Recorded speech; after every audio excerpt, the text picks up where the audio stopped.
But I also heard if it's not very personal అండి that మీరు మీ ex wife వాళ్ళ spouse వాళ్ళు వచ్చినప్పుడు కూడా మీ ఇంట్లోనే దిగుతారండి. అవునండి. అంత లిబరల్ గా, అంత మెచ్యూర్ గా, అంత మీరు డిటాచ్డ్ గా ఉండగలుగుతారు. You're able to see her as a human being, not as an ex wife who you had to leave or who left you. అవును. ఇప్పుడు ఒక మనిషిని మనం ప్రేమించామంటే అది వస్తువు కాదండి. అది మీది అనడానికి, ఇప్పుడు మీది కాదు అనడానికి. She's a person. మీరు ప్రేమించినా ప్రేమించకపోయినా తర్వాత విడాకులు ఇచ్చినా తను షీఈ్ అ పర్సన్. తన వాల్యూ ఏమాత్రం తగ్గదు, ఏమి తీసిపోదు మనిషి. సో వెన్ యూ ఒక మనిషిని నేను నాకు అన్యాయం చేసింది, నన్ను వదిలేసింది కాబట్టి దాన్ని జన్మల మొహం చూడండి అసలు అది మనిషే కాదు అన్నప్పుడు అంటే నువ్వు ప్రేమించలేదని అర్థం. If you really loved someone you don't hate them. Correct, very natural logic అది. yes నిజంగా నువ్వు ప్రేమించుంటే నీకు ద్వేషం రాదు. ఇప్పుడు నేను పెళ్లి చేసుకున్నాను, నేను ఇద్దరం కలిసి ట్రావెల్ చేసినప్పుడు ఇద్దరం కలిసి ఇంకో చోటకి వెళ్దాం అనుకున్నాము. మధ్యలో నా మనసు మారింది, మధ్యలో తన మనసు ఇక్కడ ఉన్న పరిస్థితి నుంచి దూరం అయింది. So we full apart. మా దృక్పథాలు మారినాయి. అప్పుడు కూర్చొని మేము నీకు నాతో ఉండడం ముఖ్యమా లేక ఇంకో చోట వెళ్ళిపోవడం ముఖ్యమా అన్నప్పుడు నాకు అక్కడ వెళ్తేనే బెటర్గా ఉంది, నాకు ఇక్కడ ఊపిరి పీల్చుకోలేకున్నాను, I'm like this is not my world అనేసింది. అన్నప్పుడు వాళ్ళ ఫ్రీడమ్ వాళ్ళకి ఇచ్చేయడం బెటర్. బట్ ఆ టైంలో బాధపడ్డారా సురేష్ గారు? చాలా బాధపడకుండా ఉండడం. కానీ ఒకటండి, నాలో ఒక చిన్న గీర ఉందండి. ఆ గీర ప్రతి మనిషిలో ఉండాల్సిన గీర అని నేను చెప్తున్నాను, చాటి చెప్తున్నాను. దయచేసి ఆ గీర ఉంచుకోండి అని. మిమ్మల్ని కావాల్సిన వాళ్ళతోనే మీరు ఉండండి. నాతో లేకపోతే నేను దాన్ని ఏదో చేస్తాను, యాసిడ్ పోస్తాను అనే విషయాలు ఎప్పుడు రావు తెలుసా? నీలో నీ గీర ఉన్నప్పుడు, ఇది కాకపోతే ఎందుకంటే మంచిది వస్తుందని నీకు అనుకున్నప్పుడు, ఆ గీర నీకు ఉన్నప్పుడు నువ్వు నిన్ను కాదనుకున్న మనిషి మీద ఏమి చేయవు. ఒక మనిషికి చెప్పు, నువ్వు నేను ప్రేమిస్తున్నాను చెప్పడం తప్పులేదు, చెప్పాలి, చెప్తే కానీ తెలియదు వాళ్ళకి. బట్ వాళ్ళు నో అన్న తర్వాత ఆ తర్వాత తిరిగి కూడా చూడద్దు. అప్పుడే నువ్వు నిజమైన మగాడివి. మళ్ళీ తిరిగి ఆ అమ్మాయి వెనకాల తిరిగి స్టాకింగ్ చేసి నువ్వు నన్ను ప్రేమించకపోతే నేను చచ్చిపోతానని బ్లాక్మెయిల్ చేయడం అంటే నీ మీద నీకు అంత చీప్ అభిప్రాయమా? అమ్మాయి లేకపోతే నువ్వు చచ్చిపోతావా? ఒంటరిగా నువ్వు బతకలేవా? అందుకేనండి నాకు కొందరు డైరెక్టర్లతో గొడవలు వచ్చాయండి. మీరు ఆ అమ్మాయి కాలేజీ వెనకాల మీరు పడి ఒక 2 సంవత్సరాలు తిరుగుతున్నాను, ఆ అమ్మాయిని లాగి లెంపకాయ కొట్టి మీరు అడుగుతారండి అన్న. ఏయ్ పరా, 2 సంవత్సరాలు నువ్వు వెనకాల తిరిగావంట, అమ్మాయికి తెలియదంట, అమ్మాయికి నువ్వు చెప్పి లాగి లెంపకాయ కొట్టి నీ వెనకాల 2 సంవత్సరాలు తిరిగానే, నువ్వు ఎందుకే నన్ను లవ్ నాట్ సురేష్ గారు, నాట్ మీ. దానికి వేరే హీరోని చూసుకోండి. ఒక అమ్మాయిని నువ్వు మాటలతో పడేయాలి, అమ్మాయిని సిన్సియారిటీతో పడేయాలి, అమ్మాయిని చేతలతో పడేయాలి, అప్పటికి పడకపోతే వదిలేయాలి. అంతేగాని ఇలా మగతనం లేదా? అమ్మాయి నిన్ను కాదంటే మళ్ళీ ఇంకా నన్ను ఎందుకు లవ్ చేయడం లేదు అని ఆల్ దట్ నాన్సెన్స్. అందుకే కొన్ని మెయిన్ స్ట్రీమ్ సినిమాలు అనుకునే మెయిన్ స్ట్రీమ్ సినిమాల్లో నేను భాగంగా లేనండి, because of all these feelings. అంటే I won't say blocks, but మీరు అది సినిమాగా కూడా స్వీకరించలేరు. నేను లేదండి, కథగా స్వీకరించారు. ఫస్ట్ సినిమా వదిలేయండి. That concept is not. మరి ఇంత మీరు స్ట్రాంగ్లీ ఒపీనియనేటెడ్గా ఉన్నారు కదా సురేష్ గారు. ఇప్పుడు జస్ట్ ఇది అడగచ్చు అడగకూడదు తెలియదు, చాలా మంది హీరోలు వాళ్ళు వేసే డాన్స్ స్టెప్పుల్లో ఇప్పుడు లేటెస్ట్గా దబిడి చూసారా? బాలకృష్ణ గారు వాకింగ్ సంబడి, అది కొంతమందికి వర్తిస్తుందండి, కొంతమందికి వర్తించదు. మీకు ఏమనిపిస్తుందని? బికాస్ మీ పియర్స్ లో చాలా మంది, నాకు ఎగ్జాంపుల్ ఇచ్చాను, బాలయ్య కదా ఇది ఓకే అనిపిస్తుంది నాకు. అంటే ఆయన పర్సనాలిటీకి ఓకే, ఆయన పర్సనాలిటీ ఆయన ఇమేజ్ కాదు ఓకే అండి. నా ఫీలింగ్లే బాలయ్య గారికి కూడా ఉండాలనుకోవడం మూర్ఖత్వం అండి. అదే కరెక్ట్. దిస్ ఇస్ మీ, ఇది సురేష్, అది బాలయ్య గారు అట్లా చేస్తే బాలయ్య గారు కాదు, is a friend. So Balayya అలా చేస్తే ఫ్యాన్స్ ఒప్పుకుంటారు, చూస్తారు, ఎంజాయ్ చేస్తారు. అది ఆయనకు ఓకే అండి, అంతే. అంటే అందరినీ మార్చాలని కాదు, మీరు ఇలా ఉంటారు, నేను ఇలా ఉంటాను, నా క్లారిటీ అండి ఇది. నేను ఇంకెవరు ఏదో చేస్తున్నారు వాళ్ళ గురించి నేను కమెంట్ లేదు. నేనెవరండి అసలు? నేనెంత, నా బతుకెంత? నేను ఇంకోరి గురించి మాట్లాడడానికి నో, నా లిమిట్లోనే ఉంటాను. నా వల్ల ఇది అవుతుంది, నా వల్ల ఇది కాదు అని మాట్లాడటం వరకే నేను చెప్పగలను. వాళ్ళు ఎందుకు ఇలా చేస్తున్నారు, వాళ్ళు ఇలా చేయడం బాగాలేదు. Live and let live. Live and let live. Beautiful. And plus చాలా మంది నన్ను అడిగారు, ఏమండి ఇట్లా వాళ్ళు విడాకులు తీసుకున్నారంట కదా, వీళ్ళు వాళ్ళ గురించి కమెంట్లు ఇచ్చారు కదా అంటే, నేను ఒకటే మాట అడిగాను, నా తట్టలో ఒక ముద్ద ఏమన్నా తగ్గుతోందా లేకపోతే ఎక్కుతోందా, వాళ్ళ గురించి ఆలోచిస్తే ఎక్స్ట్రా ముద్ద పడుతుందంటే చెప్పండి, ఆలోచిస్తాను అని అన్నాను నేను. వాళ్ళు ఎవరో నాకు తెలియదు, వాళ్ళ జీవితాలు ఏంటో తెలియదు, వాళ్ళ బెడ్రూమ్లకి వెళ్ళి నేను చూడలేదు, నాకేమండి నాకేం తెలుసండి, నేను ఎలా కమెంట్ చేయగలను? అండ్ ప్లస్ నా జీవితమే నాకు చాలా బిజీగా ఉన్నానండి నా జీవితంతో, నాకు అంత టైం లేదు మిగతా వాళ్ళ జీవితాల గురించి ఆలోచించడానికి. మనం మార్నింగ్ లేచామా, వార్మప్కి ఎంతసేపు అవుతుంది, మనం ఈరోజు వర్కౌట్ ఎంతసేపు చేయొచ్చు, ఈరోజు ఏమిటి ఆర్మ్సా షోల్డర్సా, అవును కదా మనం టిఫిన్ తయారు చేసుకోవాలి కదా, అది అయిన తర్వాత మళ్ళీ చిన్న కూల్ డౌన్, ఈ కూల్ డౌన్ పీరియడ్లో మనం లంచ్ చేసుకోవచ్చా, my day is busy. And lunch తర్వాత నాకు ఒక 1 hour 1.5 hours దొరుకుతుందండి ఏదో ఒకటి మంచి విషయం చదవడానికో, ఏదో ఒక మంచి సినిమా చూడడానికో. ఈ 1.5 hours నాకు చాలా అసలు బ్రహ్మాండమైన టైం. ఈ టైంలో ఎవరన్నా ఫోన్ చేసి ఏం సార్ ఏం చేస్తున్నారు అన్నట్టు, నాకు ఇప్పటికే ఫోన్ పెట్టరా అని అనాలనిపిస్తుంది.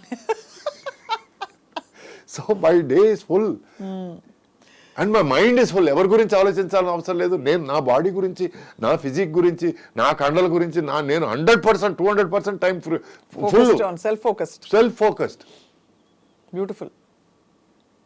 కానీ సురేష్ గారు, ఒకసారి after going through relationship and heart break, when you went back in to relationship, మళ్ళీ మీరు ఒక బంధంలోకి వెళ్ళినప్పుడు ఆ బంధంలో మీకు అప్రిహెన్షన్స్ ఉన్నాయా ఫ్రెష్గా? ఏం తెలుసుకున్నారు, ఏం చెప్పుకున్నారు? అసలు రిలేషన్షిప్స్ గురించి మీ అభిప్రాయం ఏంటి? ఫస్ట్ ఆఫ్ ఆల్ రిలేషన్షిప్ అండి, ఇట్ ఈస్ ప్యూర్లీ కన్వీనియన్స్ అండి. Number 1, relationships last because it's convenient. అంటే మీరిద్దరు కలిసి ఉండడం కన్వీనియంట్గా ఉంది అనుకుంటేనే ఆ రిలేషన్స్ కలిసి ఉంటాయండి. ఈ అమర ప్రేమలు, ఈ నువ్వు లేకపోతే నన్ను బతకలేనండాలు, యూ కంప్లీట్ మీ, నేను సగమే ఉన్నాను మిగతా సగం నువ్వు, ఇవన్నీ బండలండి. ఓకే, అంటే నువ్వు నేను కలిసి ఉన్నప్పుడు మనం ఫ్రీగా మాట్లాడుకోగలుగుతున్నాం, ఫ్రెండ్స్ లాగా చాలా విషయాలు చర్చించుకోగలుగుతున్నాం. చర్చించడానికి ఏమీ లేనప్పుడు ఇద్దరం ఒకే రూమ్లో గంటల తరబడి ఏం మాట్లాడకుండా మన పనులు మనం చేసుకుంటున్నాం అని ఉండగలిగినప్పుడే అది ప్రాపర్ సంసారం అవుతుందండి. ఏమిటి 1 గంట అయింది నాకు భోజనం తీసుకొచ్చి పెట్టలేదు, అయిపోయింది, దొబ్బింది. గంట సేపు అయింది నువ్వు నాతో ఒక్క మాట కూడా మాట్లాడలేదు, మళ్ళీ దొబ్బింది. ఈ ఎక్స్పెక్టేషన్లేనండి, ఎక్స్పెక్టేషన్ల వల్లే చాలా విషయాలు ఫెయిల్ అవుతాయి. మనం ఇంకొక మనిషిని మన జీవితంలోకి తీసుకొచ్చినప్పుడు ఆ ఇంకో మనిషి కూడా ఏం ఆలోచిస్తారంటే, నేను వీడిని నా జీవితంలో తీసుకొచ్చాను, వీడు నాకు లగేజ్ కాకుండా ఉంటే బెటర్గా ఉంటుంది అని వాళ్ళు ఫీల్ అవుతారు. అట్లా ఉన్నప్పుడు వాళ్ళని ఫ్రీగా వదిలేయడం బెటర్. ఫ్రీగా అంటే లెట్ దెమ్ బ్రీత్. నీకు ఇష్టం వచ్చిన పుస్తకం చదువుకో, నీకు ఇష్టం వచ్చిన సినిమా చూసుకో ఇంట్లో, లేదు నీకు ఎవరన్నా ఫ్రెండ్ ఏదో మాట్లాడాలనిపిస్తే ఇంటికి రమ్మని చెప్పి మాట్లాడు, మాట్లాడు, whatever be. I don't have to be in her face, in her nose all the time. ఆ బ్రీదింగ్ స్పేస్ ఇవ్వాలండి. Correct. And it is all about respect. తను నాకు మర్యాద ఇచ్చి నాకు చెడ్డ పేరు వచ్చే విషయాలు ఏది చేయదని నేను నమ్మాలి, నేను తనకు చెడ్డ పేరు వచ్చే విషయాలు లేదా తనకు అవమానం వచ్చే విషయాలు ఏది చేయనని తను నమ్మాలి. అంతే, అయిపోయింది, ఫినిష్, సింపుల్. చాలా అబౌట్ చెప్పారు మ్యూచువల్ రెస్పెక్ట్. రెస్పెక్ట్ లేకుండా ఏం లేదండి. నాకు అంతకుముందు నా డైవర్స్ అయిన తర్వాత ఒక 2-3 విషయాలు ఆల్మోస్ట్ దగ్గరికి వచ్చి ఎందుకు ఫెయిల్ అయ్యాయంటే, నువ్వు మీ ఎక్స్-వైఫ్తో బాగా ఫ్రెండ్లీగా ఉన్నావా, కొంచెం నాకు I'm not happy with that అని అంటారు. అవన్నీ జరిగాయండి. దానివల్ల నేను ఓకే వద్దు, ఎందుకంటే నేను నా ఎక్స్-వైఫ్కి డైవర్స్ ఇచ్చాను తప్ప నా బిడ్డకి డైవర్స్ ఇవ్వలేదు కదా. He is my son, I will never let that go. And plus she is my friend, I will never let that go. And తను పెళ్లి చేసుకున్నవాడు బ్రహ్మాండమైన మనిషి, and he is such a generous human being that he lets us be friends. So దానికి నేను మర్యాద ఇవ్వాలి. So I will not let that relationship go. ఇటువంటి పరిస్థితుల్లో I came across somebody who understood this and who was okay with this. And వాళ్ళు ఒకరొకరు meet అయ్యి మాట్లాడుకున్న తర్వాత నేను పెళ్లి చేసుకున్నాను. So simple. ఎంత సింపుల్గా అనిపిస్తుంది, అంటే ఇంత కాంప్లెక్స్ బ్రహ్మ పదార్థం ఈ ఇన్స్టిట్యూషన్. మనమే లైఫ్ని కాంప్లికేట్ చేసుకుంటామండి. ఇలా అయితే ఏం జరుగుతుందో, మనం నిజం చెప్పేస్తే ఏం జరుగుతుందో, ఫస్ట్ నిజం చెప్పేలా, తర్వాత ఏమన్నా జరగని. ఇప్పుడు నిజం అండి. ఎందుకంటే అబద్ధానికి ఒక అట్లీస్ట్ ఒక 1000 విషయాలు చెప్పి కవర్ చేయాలండి. నిజానికి కవరే అక్కర్లేదండి. ఆ నిజానికి నిజాయితీ ధైర్యం కావాలి to declare who you are. అయితే నిజాయితీ లేని పనులు చేయొద్దు, సింపుల్. అసలు నాకు ఇది నచ్చదు, ఇది నచ్చుతుంది, ఇలా నేను ఇది అని అని తెలుసుకోవడానికి చెప్పడానికి ధైర్యం కావాలండి. ఎందుకంటే మనం రెపర్కషన్స్ ఇలా చెప్తే అది పోతుందేమో, ఇది వీళ్ళు వెళ్ళిపోతారేమో, లేకపోతే వీళ్ళు వదిలేస్తారేమో, లేకపోతే ఈ ఆపర్చునిటీ వెళ్ళిపోతుందేమో అని చాలా మంది చెప్పరు బయటికి. సో అక్కడ చూస్తే యూ హ్యావ్ మొదటి నుంచి కూడా ఎక్కడ మీరు అందుకే తగ్గేదే లేదు, అంతే కదా. అయ్యో, అల్లు అర్జున్ బాగా ఇష్టం అండి నాకు. I love him as an actor and amazing actor, amazingly talented actor. మరి సో తగ్గేదే మ్యాటర్కి వస్తే నేను ఎందుకు తగ్గాలండి? ఇప్పుడు నాకంటే మీకు ఎక్కువ డబ్బు ఉండొచ్చు, నాకంటే మీరు ఒక పెద్ద ధనికుల ఫ్యామిలీలో పుట్టి ఉండొచ్చు, లేదు నాకంటే మీకు ఆపర్చునిటీస్ ఎక్కువ ఉండొచ్చు, కానీ మనిషిగా నేను ఏమాత్రం మీకు తగ్గనండి. స్ట్రాంగ్ స్పిరిచువల్ ఇది అది ఒక ఫిలాసఫీ అంటారా, లేకపోతే ఇంకా సెల్ఫ్ కేర్ అంటారా, సెల్ఫ్ లవ్ అంటారా? ఇట్స్ బేసిక్ ఫిలాసఫీ అండి. ఇప్పుడు ప్రతి మనిషి ఇలా ఆలోచిస్తే నెంబర్ 1 తన కోసం పాటుపడతాడు, నెంబర్ 2 తన ఫ్యామిలీ కోసం పాటుపడతాడు, నెంబర్ 3 తన సొసైటీ కోసం పాటుపడతాడు, నెంబర్ 4 దేశం కోసం పాటుపడతాడు. చాలు. ఇటువంటి ఆలోచన ఉంటే, ఇటువంటి నమ్మకం ఉంటే, తన మీద తనకు నమ్మకం ఇంపార్టెంట్ అండి. ఇప్పుడు ఈ క్యాస్ట్ ఫీలింగ్లు అవి ఇవి మాట్లాడతారు చూడండి, అది ఎక్కడి నుంచి వస్తుందో తెలుసా? తన మీద తనకు నమ్మకం లేకుండా తను ఎలాగైనా సరే వెళ్ళి ఒక గ్రూప్లో జాయిన్ అయిపోవాలి. మేము ఎవరో తెలుసా, మేము ఈ క్యాస్ట్ అనవసరం అండి. సో అందుకే అటువంటి ఫీలింగ్లు ఏమీ లేవు నాకు. నాకు పెద్ద మైసూర్ శేషయ్య సురేష్ బాబు నాయుడు అనే పేరుని నేను మొత్తం నరికేసి సురేష్ అని మాత్రం పెట్టుకున్నాను నేను. ఎందుకంటే తలా వద్దు తోక వద్దని. Because I am Suresh. My family doesn't define me. My caste doesn't define me. I define myself. Tremendous ఏం చెప్పాలి మీకు, మదనం బాగా జరిగిపోయింది మీకు. అంతర్మదనం అంటే కరెక్ట్గా చెప్పారు. I appreciate for that word. I appreciate you for that word. మీరు ఒక పాయింట్కి వచ్చారు where you know your self, your best friend. And బహుశా నాకు అనిపిస్తోంది యాజ్ అ లిజనర్ టుడే, మీరు ఎంత చర్న్ అయిపోయారంటే, సురేష్ గారిని చూసుకునే వ్యక్తి ఎవరంటే సురేష్ గారు తప్ప ఎవరికి ఆ ట్రస్ట్ మీరు 100% ఇవ్వలేదు. You have to be your best friend and you decided to be your best friend. No matter you may have a wife, a son, but my wife is my best friend right now. ఎందుకంటే నాకు ఆమె తప్ప ఎవరు friends లేరండి. Kudos to her for because she is my best friend. నాకు మంచి అయినా చెడైనా ఏదైనా మాట్లాడుకోవాలనుకున్నా కూడా, ప్లస్ ఏదైనా నేను ఎక్కడైనా తప్పు చేసినా కూడా, తప్పు మాట్లాడినా కూడా, she is the first person to bring it up. And my first apology will always be to her. ఎందుకంటే నాకు అపాలజీ అనేది ఇష్టం లేదు. నాకు అపాలజీ పరిస్థితికి నేను తీసుకొచ్చానంటే నేను తప్పు, అంత దరిద్రాన్ని తప్పు చెయ్యి అని అనిపిస్తుంది నాకు.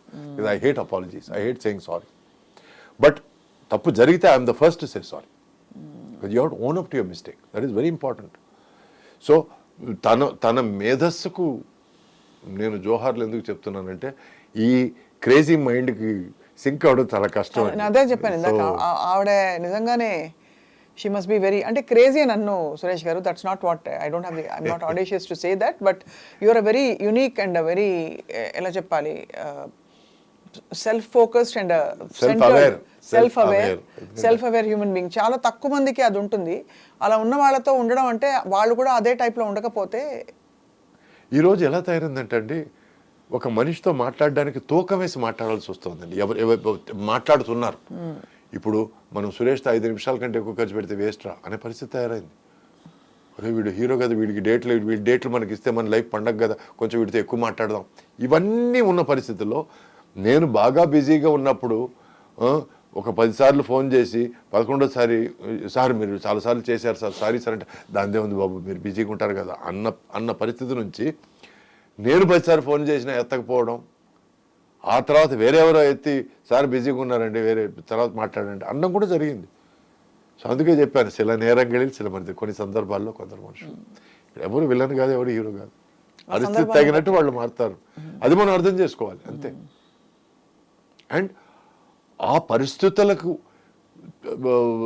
ఆ పరిస్థితుల వల్ల మన కదలిక, మన ఉనికి షేక్ అవ్వకుండా మనం జాగ్రత్తలు తీసుకోవాలి. So true.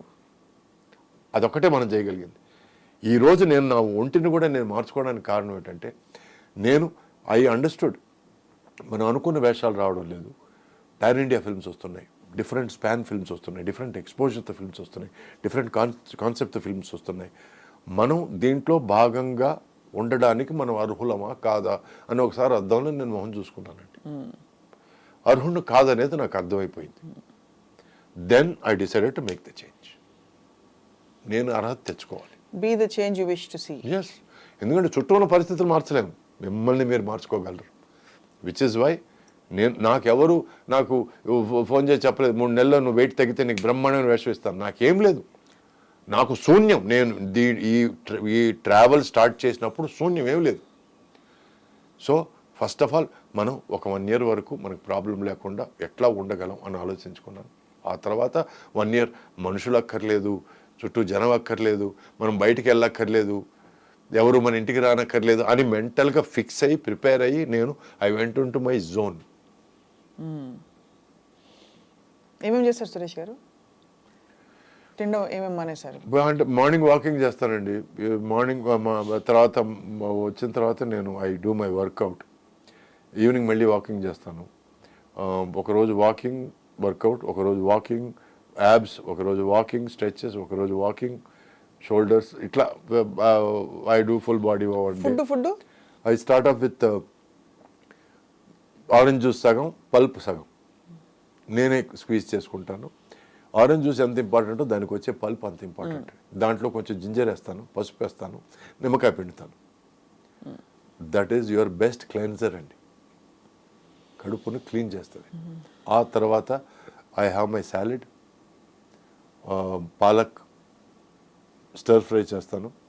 ఆ తర్వాత I have 1 boiled egg and steamed vegetables, obviously palak, boiled egg, and if I'm very hungry, 1 slice of bread, otherwise no. Now right now in the afternoon I have my protein mix ఏంటంటే apple smoothie along with nuts. ఇది భోజనం తర్వాత. భోజనానికి I have again stir fried vegetables. Morning వచ్చే steamed vegetables, మధ్యాహ్నం స్టర్ fried vegetables, అంటే కొంచెం soya సాస్తో లైట్గా ఫ్రై చేసి with a little bit of olive oil. Olive oil is really good for you. ఆ తర్వాత ఇవన్నీ ఇప్పుడు అన్ని గానుగ నూనెనండి. I use only cold pressed oils or coconut oil, cold press coconut oil. So stir fried vegetables and I have about 250 to 200 grams of chicken or fish. And ఆ తర్వాత ఈ స్మూదీ అన్నాను కదా, ఈ స్మూతీలో ఫుల్ నట్స్ వేసుకొని తింటాను. ఇది అయిపోయిన తర్వాత మళ్ళీ మరుసటి రోజు morning. So I give a good 18 hours gap. Intermittent fasting. It takes a lot of grit. You get used to it.